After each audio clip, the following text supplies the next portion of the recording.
The camera zooms in on Bradley Stone, sweating in an Italian cafe, glaring at a glass of plain steamed milk. He slams it on the table and shouts, "This is fraud. I asked for a latte, not warm cow juice." The confused barista blinks. "Sir, latte means milk in Italian." Bradley freezes, betrayed by the entire continent. He looks straight into the camera and says, "Okay, maybe the world's broken. Or maybe everyone just forgot English is supposed to be the default." When Bradley Stone announced he was finally going global, his coworkers imagined a bold new business expansion. In reality, Bradley, a 44-year-old middle manager from Ohio, had booked a budget flight to Paris to spread English literacy. He wasn't exactly fluent in anything except confidence. Language he declared while packing 6 polo shirts and a copy of the Da Vinci Code is just common sense with better manners. He'd watched one YouTube video titled "How to Speak French Fast" and now believed he was basically bilingual. At the airport, the adventure began early. A French customs officer greeted him with a polite bonjour. Bradley smiled broadly and replied, "You too, buddy," then gave a double thumbs up like he'd just aced diplomacy. When the officer repeated it, Bradley frowned. "Strange accent you got there," he muttered, assuming the man was practicing English badly. On the plane, Bradley tried to impress his seatmate, a woman reading a French newspaper. "You know," he said, tapping the page, "I can tell that's not real French. There are way too many words."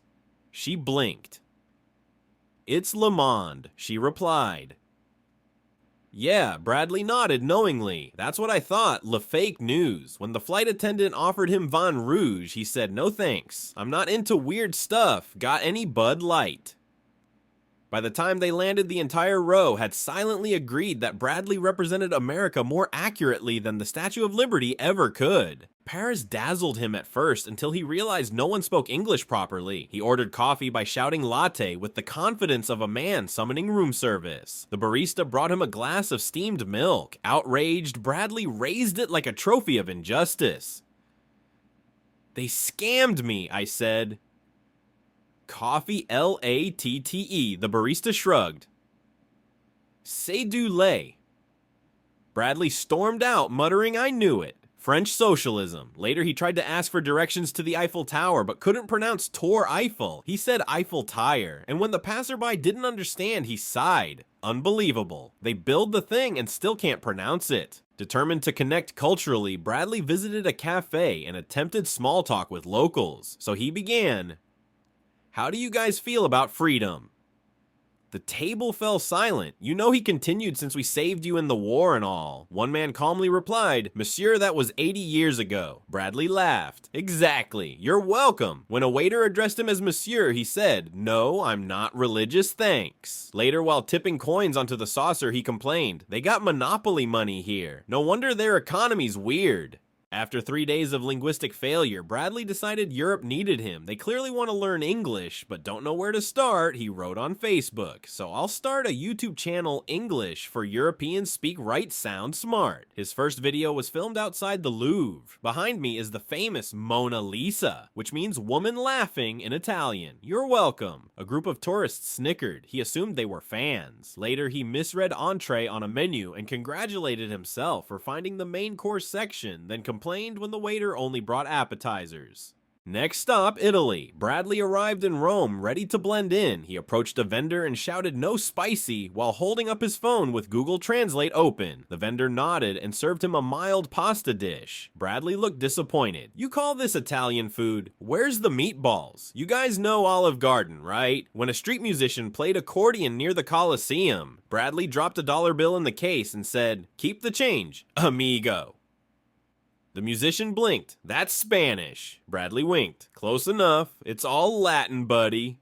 He soon decided to teach Italians how to pronounce their own coffee. At a cafe, he told the barista, "It's pronounced espresso, not espresso. I'm helping you out." The barista's deadpan stare could have boiled milk. When his order came, Bradley sprinkled sugar and complained too bitter. "You guys should try Starbucks." Real innovation. Later that day, he visited the Vatican and whispered loudly, "Wow, imagine if they translated the Bible into English so regular people could read it." A nearby nun crossed herself as if to exercise his spirit. Germany was next on his mission of linguistic reform. At the Berlin train station, the ticket machine displayed German text. Bradley panicked. "It's hacking me," he yelled. A teenager pointed to the English option, right there. Bradley pressed it and declared Ha outsmarted German engineering. In a restaurant, he ordered schnitzel and asked for ketchup. The waiter replied politely, "We don't serve ketchup with that." Bradley frowned. "Why you guys hate freedom fries too?" When he saw WC signs for restrooms, he thought it meant Welcome Center and proudly walked into the janitor's closet.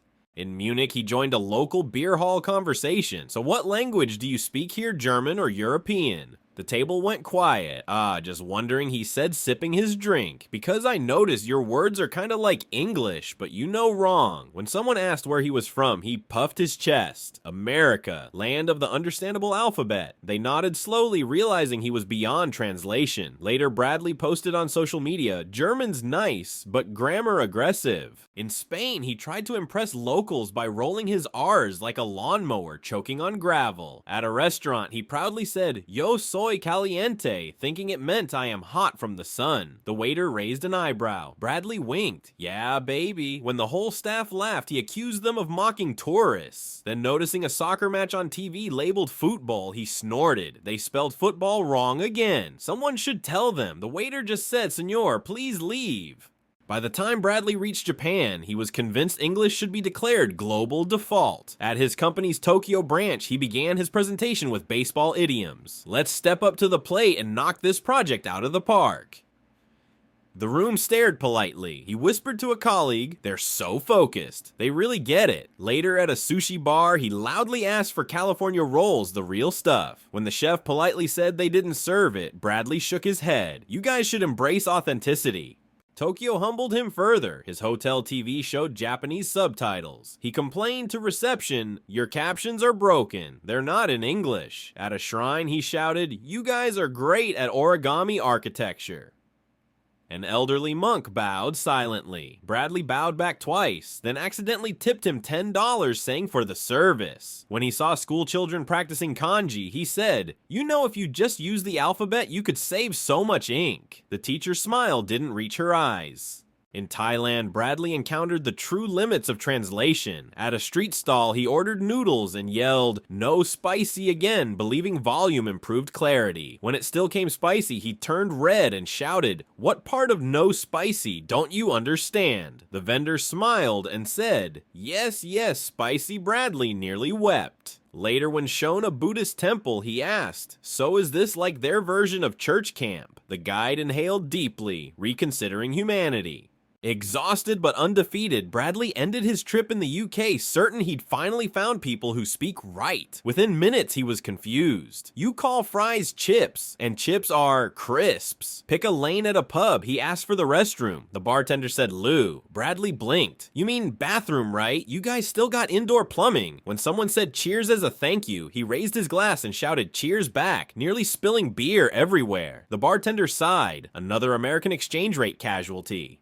On his flight home, Bradley reflected proudly in his journal titled Notes from a Global Citizen. The world he wrote would be a better place if everyone just used English. Less confusion, more freedom. Maybe one day they'll thank me for trying. He smiled, certain he'd bridged cultures. The flight attendant offered him Van Blanc. He replied, "No thanks, I don't speak Spanish." Back in Ohio, Bradley hosted a slideshow for friends. "That's me teaching a waiter how to say latte," right? He narrated. "Here's me explaining capitalism to Italians. Oh, and this one's the German scam machine that spoke code at me." His audience clapped politely, unsure if it was satire or confession. Bradley ended the night with a toast to international unity through English. He paused dramatically. "And to me for surviving all those foreign alphabets." Somewhere across the ocean, an Italian barista sneezed. And the universe whispered, "Bless you, Bradley. You've learned nothing, but at least you tried."